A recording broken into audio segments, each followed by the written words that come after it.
What if I told you that most leaders are emotional disasters waiting to happen?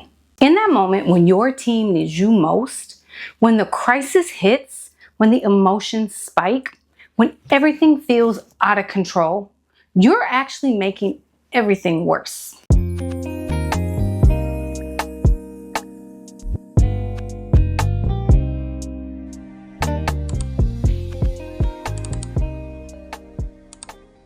Here's the brutal truth. Your inability to regulate your emotions under pressure is not just a personal problem. It's an organizational liability. And the keep it calm and carry on advice that you have been given is not just useless, it is dangerous. Today, on Mindful Monday, I'm sharing the one method that separates emotionally intelligent leaders from emotional disasters. It's called the airplane holding pattern. And it's the difference between leading through crisis and becoming the crisis. This isn't about suppressing your emotions. It's about something far more powerful that will transform how you show up when stakes are the highest. Let me paint you a picture of what's really happening in leadership today. According to neuroscience research, stress significantly impairs our decision-making capacity, shifting us from strategic thinking to reactive response. But here's what they are not telling you. The problem isn't that leaders experience stress. It's that they have never been taught how to use emotional intelligence as leadership intelligence under pressure. Most emotional intelligence training is fundamentally broken. Actually, if I'm being 100% honest, most of it is bullshit. It teaches you to identify emotions and manage them, but it doesn't teach you the one thing that actually matters: how to stay grounded in your leadership center when your nervous system is screaming at you to react. I learned this the hard way during a clinic system crisis where every decision affected patient care. Picture this. Critical system failure. Audit scheduled for the end of the week, and all of my staff were staring at me looking for direction. And to top it off, my own emotional state was threatening to derail everything. My heart was racing, my thoughts were spinning. Every instinct was telling me to do something, fix something, control something. And that's exactly when I almost made the worst decision of my leadership career. I discovered what I now call the airplane holding pattern, a method that saved not just my leadership that day, but transformed how I navigate every high-pressure situation since. Picture yourself as a pilot flying through a massive storm. The rain is pedaling down on your windshield and the wind is rocking your aircraft. Visibility is near zero. Every instinct is screaming at you to land, to get out of the turbulence, to find solid ground. But here's what experienced pilots know. The amateur pilots, they don't. Sometimes the most dangerous thing you can do is try to land in a storm. Instead, skilled pilots, they enter what is called a holding pattern. Designated airspace where they circle safely above the chaos, maintaining altitude and stability while the storm passes or conditions improve. This is exactly what the third pillar of my framework for connected leadership teaches us. You learn to pivot from reactive control to strategic presence. Here is the radical part. The goal isn't to eliminate the storm, it's to maintain your leadership altitude while the storm does what storms do. Most leaders, they crash because they're trying to force a landing in impossible conditions. Let me tell you why most of what you've been taught about managing emotions under pressure is likely wrong. Traditional emotional intelligence is designed for calm conversations, not leadership crisis. It's like bringing a bicycle into a hurricane and wondering why you can't stay upright. Tell me in the comments, have you ever tried to manage your emotions in a crisis and felt like you were making it worse? Most leaders try one of these 3 dangerous approaches when their emotions spike. The suppressor. I shouldn't feel this way. I should just push through. The result? Emotions go underground and implode later, usually at the worst possible moment. The analyzer. Let me try to figure out why I'm feeling this way. The result? You're psychoanalyzing yourself while the building burns down around you. The reactor. I need to do something right now. The result? You become the chaos that you're trying to solve. Neuroscience reveals that your emotional system processes information significantly faster than your thinking brain. By the time you're trying to manage the emotion, your nervous system has already hijacked your leadership presence. Here's exactly how to implement the airplane holding pattern when your emotions are spiking and everyone is looking at you for leadership. Step 1, recognize the storm conditions. First, you have to recognize when you're flying into emotional turbulence. Your body knows before your mind does. Your heart rate increasing, shoulders tensing, breathing becomes shallow, and thoughts racing or looping. An urge to react immediately. Most leaders are emotional storms and they don't even know it. They think that they're being decisive when they're actually being reactive. The moment you notice storm conditions, say to yourself, I'm entering an emotional turbulence. It's time for holding pattern. Step 2, establish your altitude.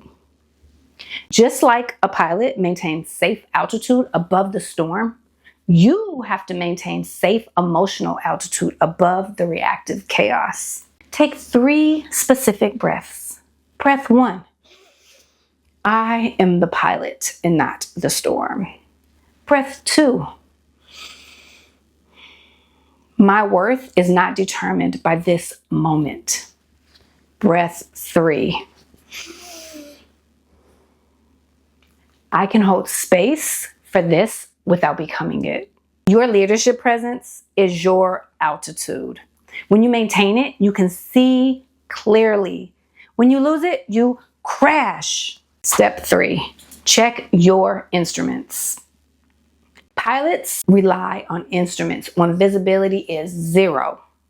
In emotional storms, your instruments are your truth, your core values. What matters most here? Your purpose. Why are you actually leading? Who needs you to stay grounded right now? During the clinic crisis, my instruments read patient safety, which is my value. System improvement, which is part of our purpose. And my team's trust. They were my people. This became my navigation system when emotions wanted to take me off course. Step 4, circle until conditions improve. Patience is power. And this is where most leaders fail. They think the holding pattern means doing nothing. Wrong. The holding pattern is the most active thing that you can do as a leader because you're actively showing up, maintaining your leadership presence while gathering real-time information about the changing conditions. While in holding pattern, you continue receiving information without making an immediate reaction. You monitor the emotional weather. That means yours and others. You maintain communication with your tower, trusted advisors, your core team, your staff, even the clients. You stay ready to act when conditions are right and safe for landing. Step 5, you need to land with intention. That's right. Intentionality is key. When the emotional storm passes or conditions improve, you don't just react, you land with that intention. You do this by asking yourself, what does this situation actually need from me? How can I respond from my values rather than my triggers? What would my best leadership self do here?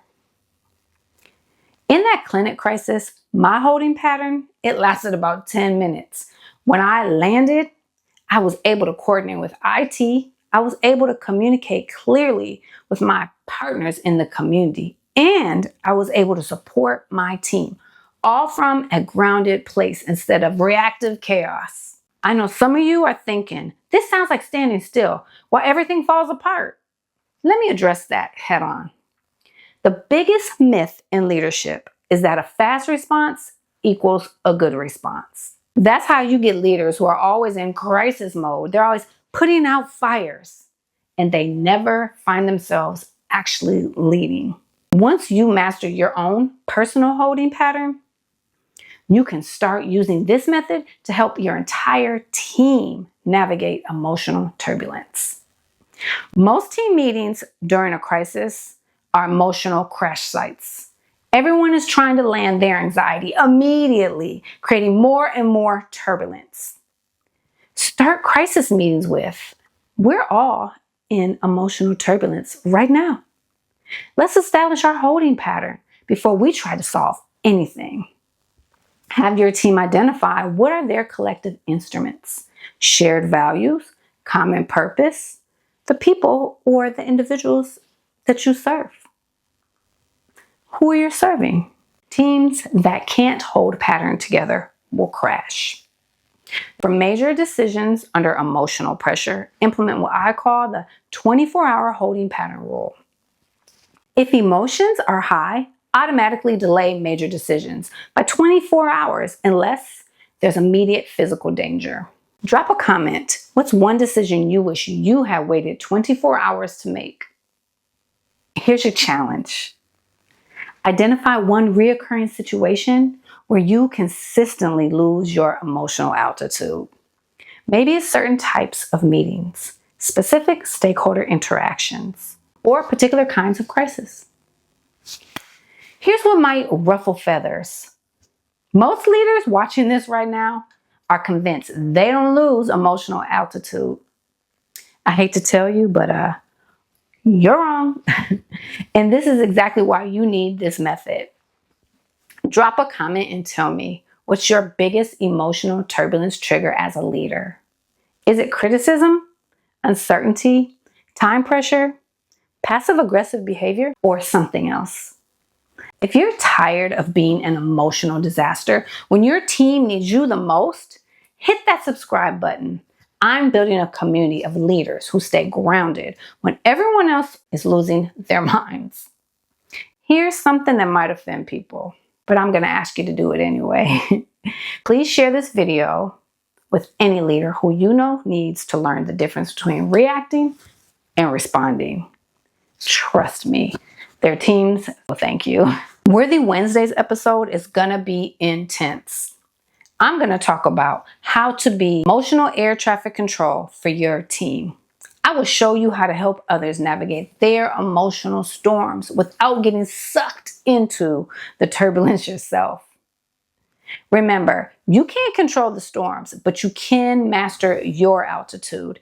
And when you do, you become the leader that others trust to navigate whatever turbulence comes next. Until Wednesday, stay curious, stay connected. And when emotions spike, remember, you are the pilot, not the storm. You don't have to shrink to lead. You just have to show up grounded.